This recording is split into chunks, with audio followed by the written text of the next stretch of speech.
Привет, друзья! Сегодняшние события в Европе и за ее пределами могут повлиять на экономику, политику и даже безопасность. В Литве зафиксирован инцидент с нарушением воздушного пространства. Силы НАТО подняли истребители для проверки ситуации. Канцлер Германии Фридрих Мерц заявил, что подобные действия не случайны. Одновременно Китай и Соединенные Штаты Америки готовятся к новым торговым переговорам. На повестке микрочипы, экспортные ограничения и технологии, от которых зависит промышленность многих стран. В Европе продолжается спор о переходе на зимнее время. Испания требует отменить саму систему перевода часов, но единого решения в Европейском Союзе пока нет. В Германии обсуждают дело философа Норберта Больца. У него прошел обыск из-за публикаций в соцсетях, и это уже вызвало реакцию в парламенте. А впереди заявление Deutsche Bahn о масштабной реформе, позиция Мерца по торговле с Южной Америкой и резкое выступление Анналены Бербак об ООН. Подпишите, чтобы следить за развитием этих новостей за последний час. Итак, в небе над прибалтийским государством Литва произошло событие, которое может вызвать настоящую бурю. Два военных самолета, принадлежащие стране, вызвавшей тревогу, совершили провокационный заход в воздушное пространство страны.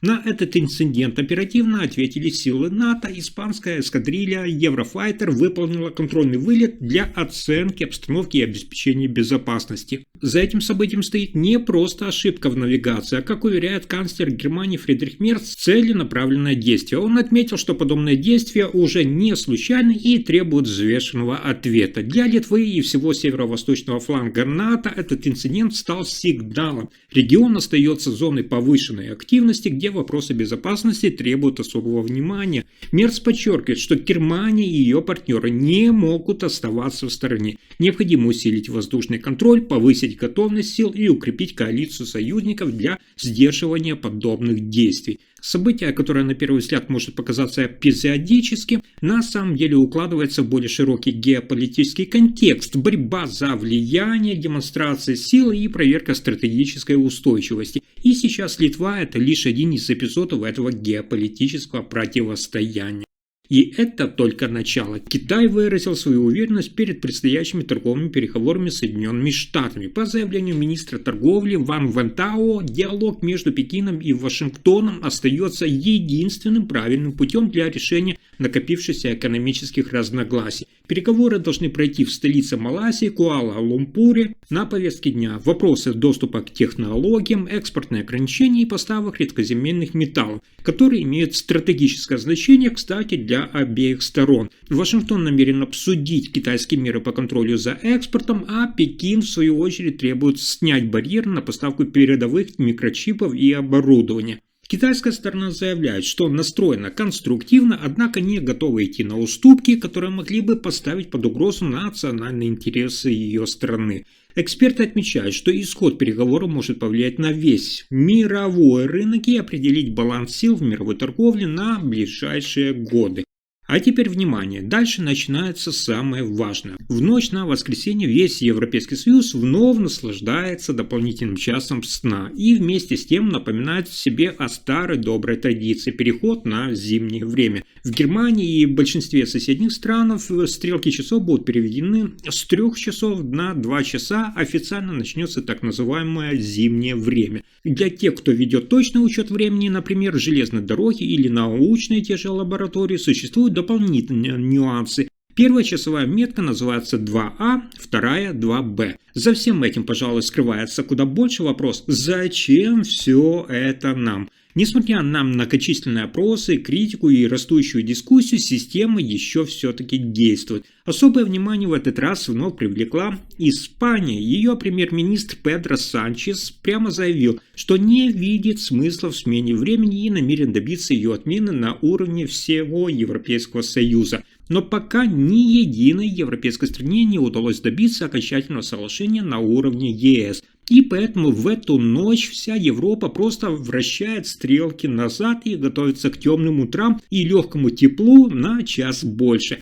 А дальше еще интереснее. В Германии разгорается скандал вокруг известного философа и медиаэксперта Норберта Больца. У него дома провели обыски из-за публикации в соцсетях, где он в шутливой форме написал фразу о пробуждении Германии. Следователи посчитали, что в ней якобы можно увидеть запрещенные символы.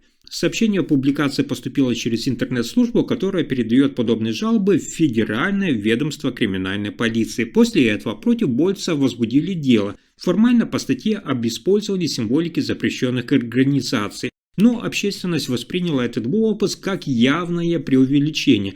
Политики разных партий открыто выразили свое возмущение. Представители «Зеленых» заявили, что не согласны с его взглядами, но считают действия следователей чрезмерными. А депутат Фабио Де Маси сказал прямо: государство, по мнению некоторых наблюдателей, проявляет признаки излишнего контроля. Сам Норберт Больц назвал обыск абсурдом и добавил, что молодые полицейские вели себя все-таки вежливо, но посоветовали ему быть осторожнее. История вызвала огромный резонанс по всей Германии. Для многих это стало поводом задуматься о соотношении свобода слова и регулирования в обществе.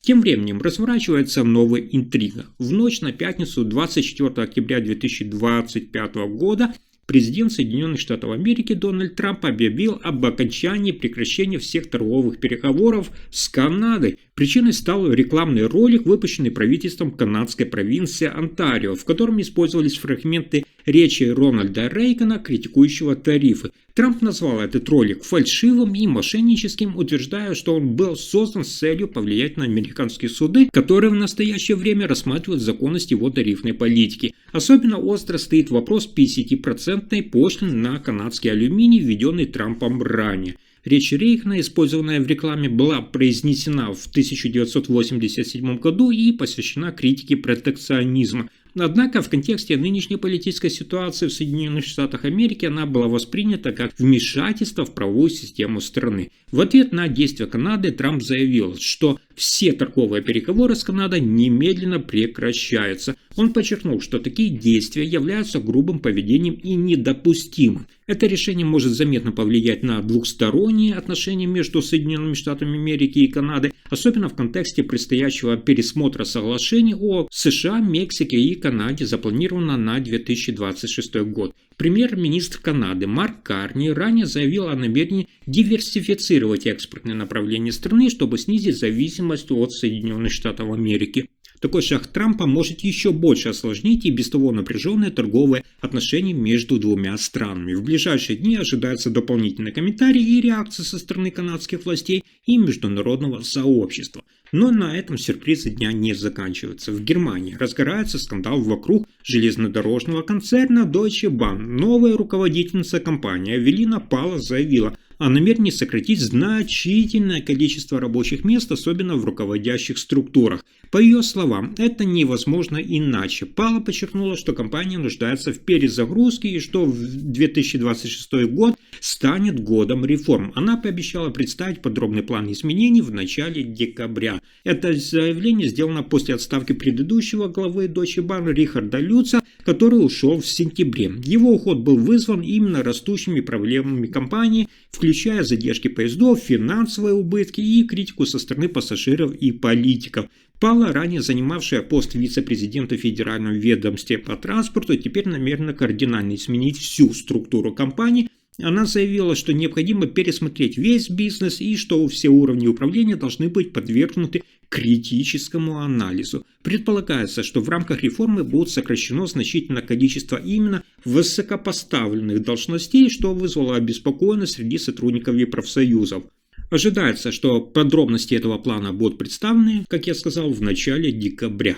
Следующая новость усиливает интерес к происходящему. На саммите Европейского Союза произошел инцидент, вызвавший недоумение среди политиков. Фридрих Мерц, лидер партии Христианско-демократический союз, заявил, что Европейский Союз должен немедленно подписать соглашение о свободе торговли с Меркосуром, объединением стран Южной Америки. Однако его слова вызвали удивление, так как ранее канцлер Германии Олаф Шольц и министр экономики Роберт Хабек выражали сомнения относительно этого соглашения. В ответ на критику Мерц уточнил, что его высказывание было личным мнением и не отражает официальную позицию всего действующего правительства. Этот случай показывает различия подходов внутри Европейского Союза по вопросам внешней торговли и отношений с развивающимися странами. Несмотря на экономический потенциал Меркосура, соглашение остается предметом обсуждения среди всех европейских лидеров. В ближайшие недели ожидается дополнительная консультация и, возможно, пересмотр стратегии Европейского Союза в отношении этого соглашения. И это не единственное, что сегодня взбудоражило политику. В Европейском Союзе вступил в силу новый закон о данных, который уже вызывает бурное обсуждение среди предпринимателей и компаний. Согласно этому закону, компании обязаны предоставлять доступ к данным, которые собираются с их устройств и сервисов, другим компаниям, даже конкурентам. Это касается как больших корпораций, так и малого бизнеса, который теперь должен делиться данными о своих продуктах и услугах. Представители отрасли предупреждают, что новый закон может разрушить привычные бизнес-модели. Компании, которые инвестировали большие средства в разработку уникальных продуктов, теперь рискуют потерять конкурентное преимущество. Кроме того, закон вводит новые требования к безопасности данных и их использованию, что может привести к дополнительным затратам для бизнеса. Эксперты разделились во мнениях. Одни считают, что это стимулирует инновации и честную конкуренцию, другие опасаются утечки ценной информации и снижения мотивации для инвестиций в новые разработки. В ближайшие месяцы компании начнут адаптироваться к этим новым правилам, а власти Европейского Союза будут внимательно следить за последствиями этого закона для бизнеса и всей экономики. И вот тут начинается самое интересное. Анна-Лена Бербок, экс-министр иностранных дел Германии, выступила с критикой в адрес Организации Объединенных Наций ООН. Она напомнила, что за 80 лет существования ООН ни разу не возглавляла женщина. Бербок назвала это недоумением и подчеркнула, что международная организация должна уделять больше внимания именно равенству полов. Она также отметила, что ООН нужно работать эффективнее и прозрачнее, особенно в принятии ключевых решений. Ее слова вызвали активное обсуждение уже во всем мире. Политики и эксперты обращают внимание на важность гендерного равенства и необходимость реформ в международных структурах. Бербок призвала к изменениям, чтобы в будущем женщины могли занимать ведущие посты на международной арене. Если информация оказалась полезной, ставьте лайк, подписывайтесь на канал и делитесь видео. Спасибо за просмотр.